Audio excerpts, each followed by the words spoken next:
Mindwings Audio presents Mumbly Peg, written by Jack Bates and read by Bruce Risen.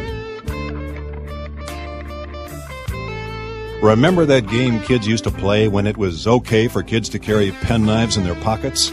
Put a hand down on the table, fingers spread apart like a fan. Look the opponent in the eye while he randomly brings the knife down over and over around the hand on the table and in and out of the space between the fingers without cutting it. A test of faith. If you flinch, you lose. If he cuts you, you both lose. It was a game of wills. Yours trying not to chicken out, and his trying to strike you.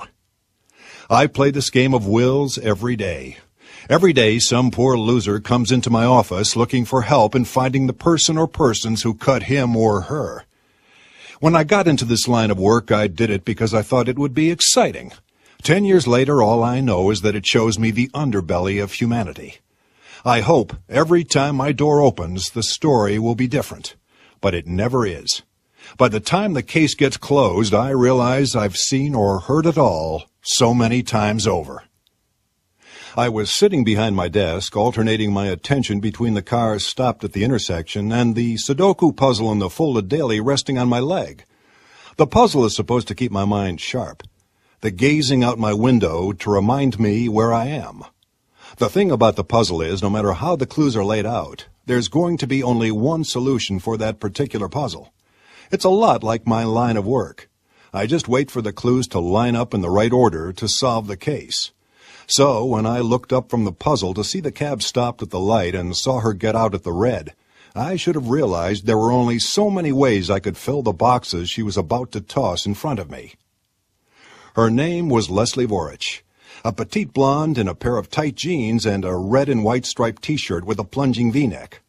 I think it was what was once called a French cut, but I was never up on fashion. A white shirt and striped tie was about all I bought to go with my khakis. People weren't coming to me for style tips. They came to me in the hopes I would prove their suspicions wrong, but in the end, I had to show them it all added up to what they feared the most: larceny, lies, deceit, pain. She paced around my small office, looking at the accolades hanging on my walls. Most were framed newspaper clippings of the players in the cases I had taken. A couple were diplomas from the police academy, as well as the community college I got my associates at. Nothing special, just props on a set. But Leslie Vorich seemed interested. At one point she leaned an elbow on the filing cabinet and reached into her pants pocket. "Can I smoke in here, Mr. Landers?" She had the cigarette in her lips before I shook my head.